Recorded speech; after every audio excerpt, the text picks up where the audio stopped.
Hey everyone, this is Pete, and welcome back to Atari A to Z, a series of short playthroughs of Atari 8-bit games, some which I grew up with and some which are new to me. Today we've got an all-time classic. Today we're looking at Star Raiders, which was a 1978 release from Atari, developed by Doug Neubauer, although you wouldn't know that back at the time of original release due to Atari's policy of not crediting its creators until a little bit later. This is regarded as the Atari 8-bit's killer app, and we've actually already covered it on the Atari A to Z Flashback series in its Atari 5200 incarnation. But there's a few slight differences in the Atari 8-bit version, so I wanted to take a look at those and highlight those, and to be honest, just play Star Raiders again, because I love Star Raiders.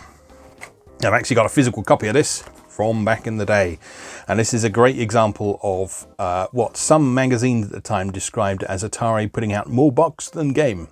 And this is certainly a fine example. Look on the back, absolutely no information about the game. Oh, beg your pardon, there is a tiny little bit. A state of war exists between the Atarian Federation and the Xylon Empire. Your mission, destroy all Xylon starships on sight. Star Raiders features 4 mission levels for 1 player. But you see there's no screenshots or anything. It just tells you where to put the cartridge on the Atari 400 and Atari 800 models, which were the current models of the Atari home computers at the time this was released. So inside the box, there's the cartridge, which is fairly self-explanatory. You bung that in the slot. And then we've got a manual as well. And this is the main reason the box is so big, because the manual is in this format here. And you see it's nicely hole punched as well.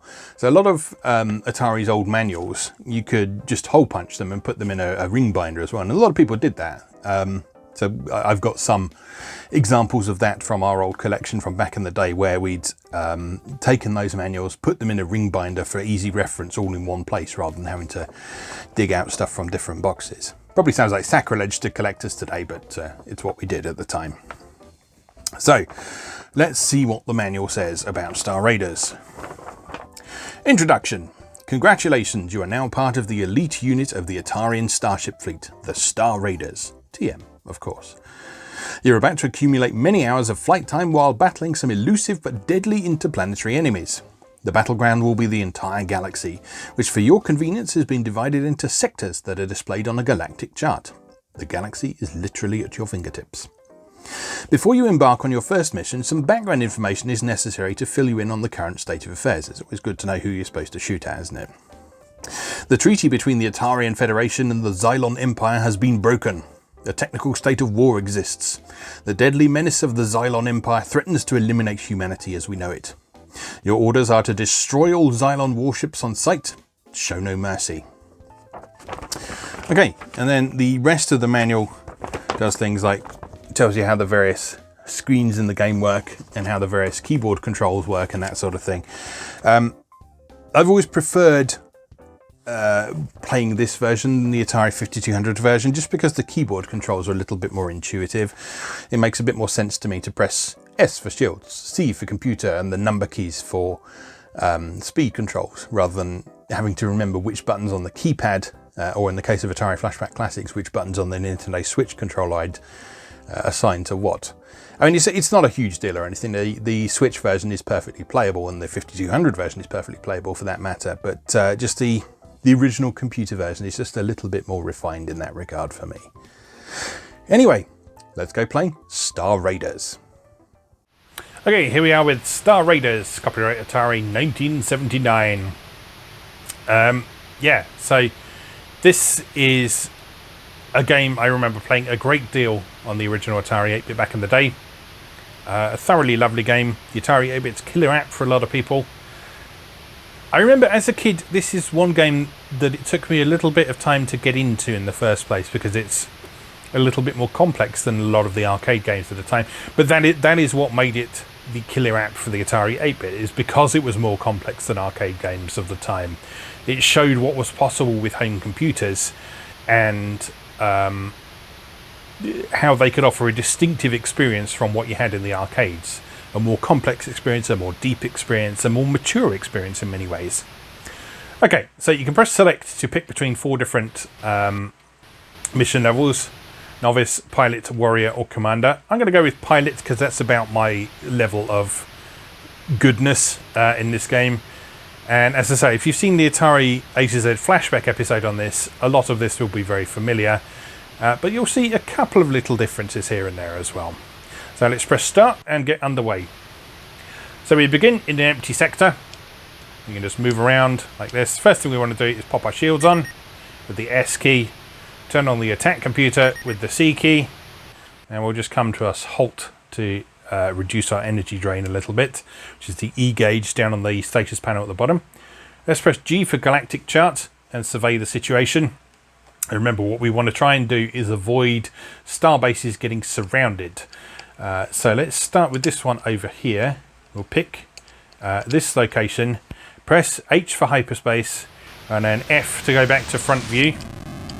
That's one difference in the 5200 version. In the 5200 version, when you engage hyperspace, it would automatically send you back to the front view, which is nice. Ouch! And so what you then need to do is to track down your enemies using a combination of the computer display in the bottom right corner and the gauges on the bottom row of your status bar, which show you the your sort of X and Y displacement from your current enemy. And then the R gauge shows you your range from there as well. So we can see that we're a fair distance away from this one. So we'll close in on them, and then we should be able to get a better view of them once we are near them.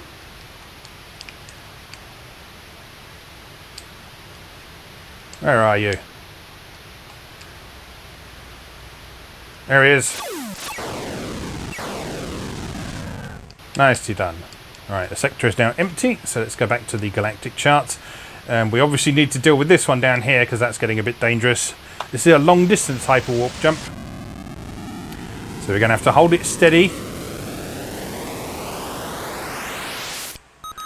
And it will also probably consume a fair bit of energy as we go through there. And if you don't hold the hyperwarp steady, then you'll end up in the wrong sector. And no one likes that. Good shooting, sir. Alright, this one. The icons on the map that look like ships, they only have two things to shoot down. So they are often good ones to go for first, because you can clear them out more easily, and that means that the starbase is in less danger, which is important.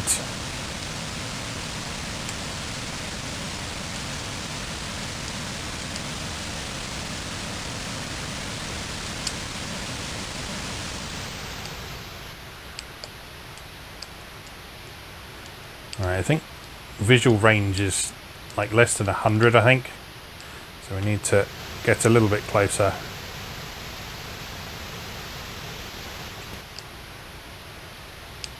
There you are.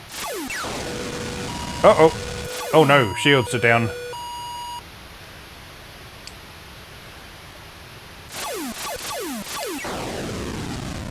Right, it's pretty dangerous to be fighting with no shields. Because with your shields down, a single hit can destroy you. Fortunately though, we're pretty close to a starbase, so we can go and get repaired.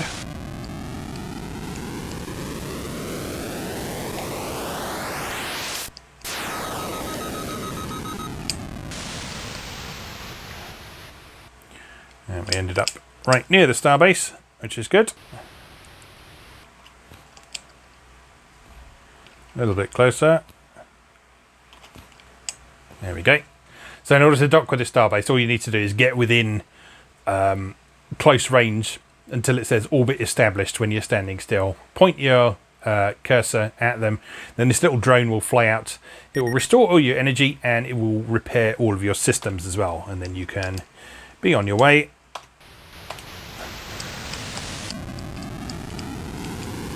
To deal with any other problems that there might be.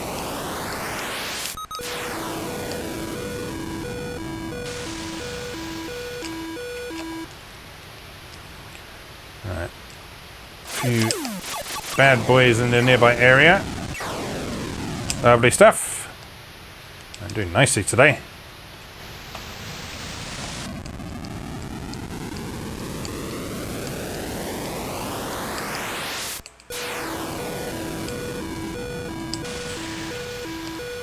So you see that there really is a lot to like about this game, whether it's the fact that the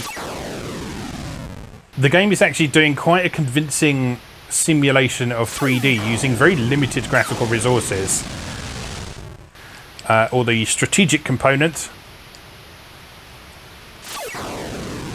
which is simple but enough to make things interesting. That's one of the real strengths of this game, is that the strategic component is lightweight enough that anyone can understand it, but it does mean that you've got some interesting decisions to make as well.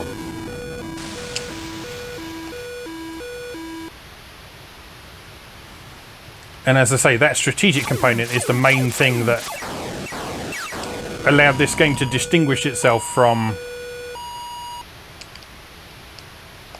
Oh dear. I've destroyed my photon torpedoes, so I can't shoot. Time to visit the starbase again.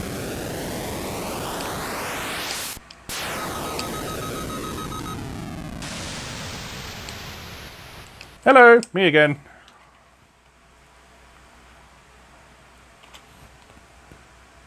Don't mind me. I'm just defending you. It's fine. Everything's fine. I just can't shoot at anyone. You know, and if you want me to defend you, I need some bullets. Thank you.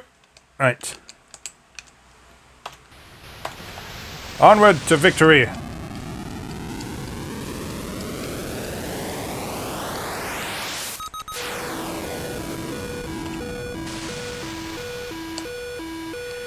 Yeah, the other thing that's a little bit different between this version and the 5200 version, and it's a minor thing that doesn't really matter, but the shields are green in this version and they're blue on the 5200 version.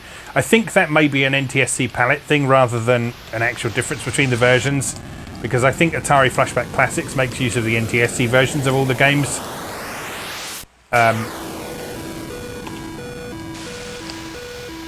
But still, I grew up with Star Raiders having green shields, and thus I have greater nostalgia for green shields, so there.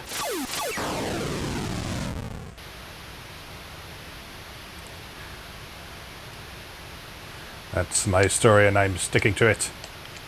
Come here. Come here. Oh, missed.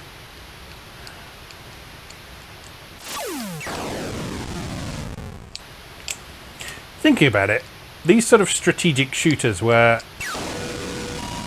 Oh no. I think I crashed into an asteroid while I was looking at the map.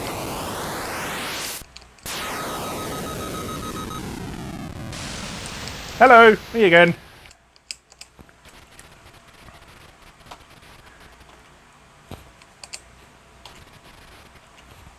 Hello. Thank you. If you don't mind, that'd be great. Lovely. Come on. Quick, quick. Chop, chop. Don't have it all day. Right.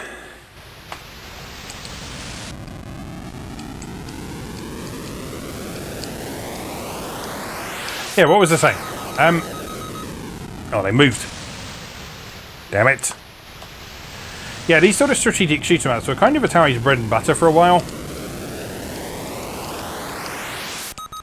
Because there were a fair few of them. And they're all great.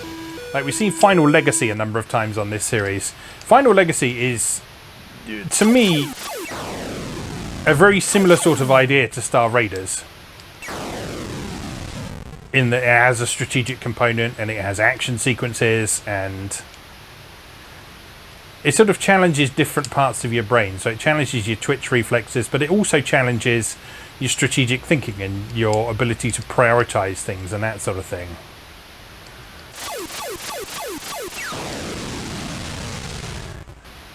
So you will doubtless have figured out from how many times I've covered Final Legacy on this series in one form or another. The Final Legacy is one of my favourite games on the Atari 8-bit / Atari 5200. Not so much the ST version though, because that version was a bit poo. But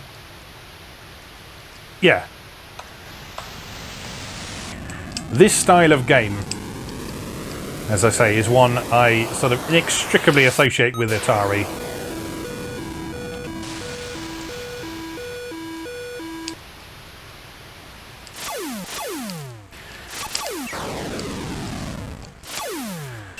Whereas you might associate platform games that make weird clicking noises with the Spectrum, or smooth scrolling shoot 'em ups with the Commodore 64. This sort of thing is what the Atari was made for.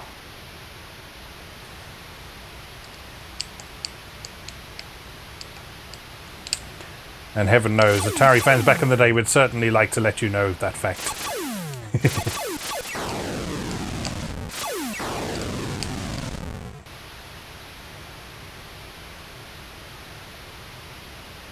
Come on, where are you? There you are. Oh, flying past me, you little shit. Come here. No! Oh, what has broken this time? My bloody guns again. I need to stop getting shot, that's the problem.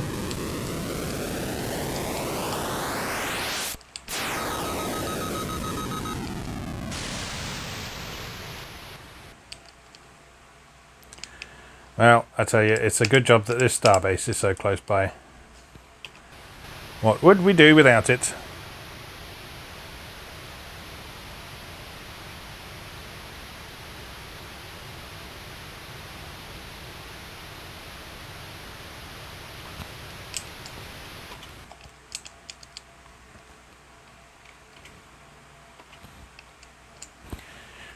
So, sorry to bother you again, old chaps, but you know,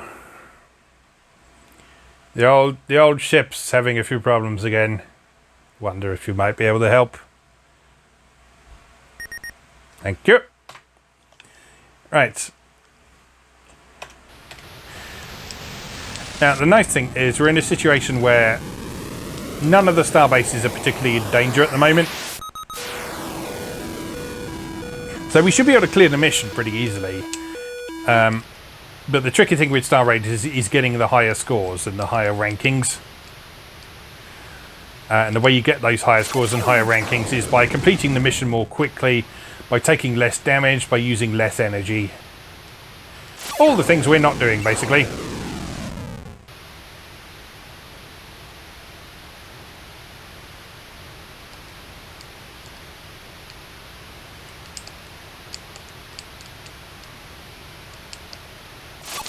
Yoo-hoo! Alright, that side of the galaxy is clear. Let's go deal with this bad boy next.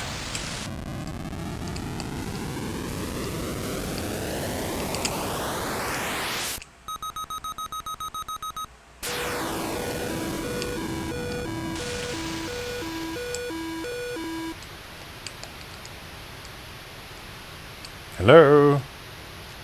There you are.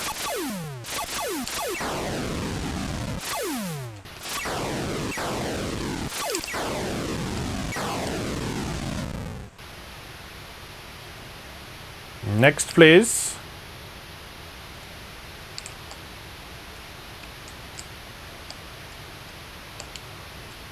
There you are. Oh, two of you. Hello. One down. And two down. Lovely stuff. Only two more fleets to go.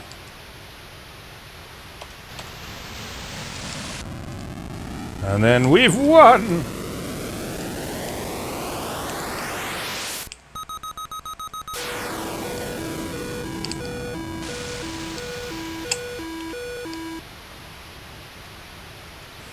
Right, come on, definitely not Battlestar Galactica Cylon Base Star.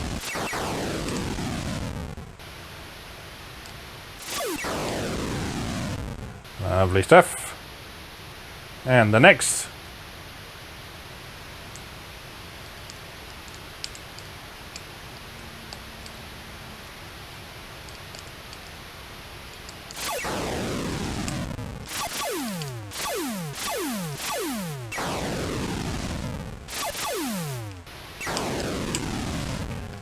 And on to the final battle.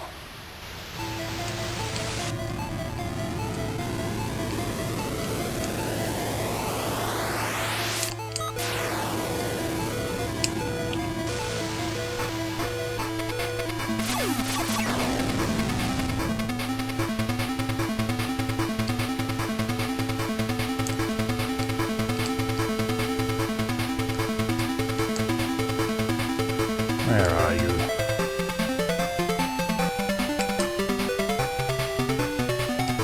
I see you!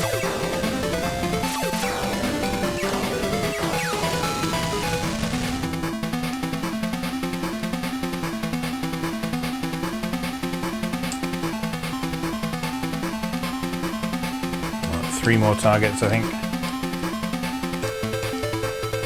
There's one. There's another. Or possibly the same one.